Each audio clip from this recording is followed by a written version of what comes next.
Here's another one that I had to write down because I can't even get the words out of my mouth. I'm so mad. Alongside the immigrants that are being hunted down through ICE, four members of the Oglala Sioux tribe have been seized, and three of them are still imprisoned at the ICE facility at Fort Snelling. This is south of the Twin Cities. This is the same ground where in 1862 U.S. forces caged more than 1,700 indigenous men, women, children, and their elders after the U.S. Dakota War that subjected them to starvation. And then the survivors were then exiled from their homeland to distant reservations to what now is known as South Dakota.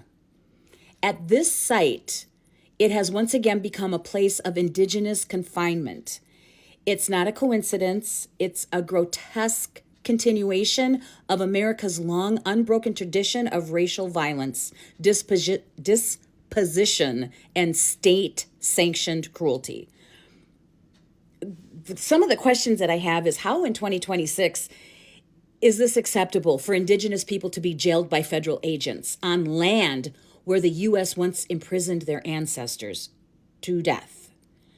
How do Americans justify ICE detaining Native people at Fort Snelling, which is a site soaked in indigenous blood and grief and forced exile? This is the place they chose to put the immigrants, and now they're scooping up the natives and they're putting them there. That's like adding salt to a wound. That's adding insult to injury. When did we decide that racial profiling was fine just because the uniforms changed and the language sounds more bureaucratic? How can a nation built on stolen land claim law and order while repeatedly caging the original inhabitants of that land? At what point do Americans stop calling this policy and start calling it what it really is? Racial violence backed by the state. Again, if ICE was really doing their job the way they should be doing their job, Native Americans would not be getting picked up. Why do they even put their hands on Native? Can't you tell when somebody's Native American? I think you can. I think you can. And I think where you're picking them up at, you know that they're Native American. And I think you're doing this just to, I don't know, show us how big your dicks are. Then they're really not.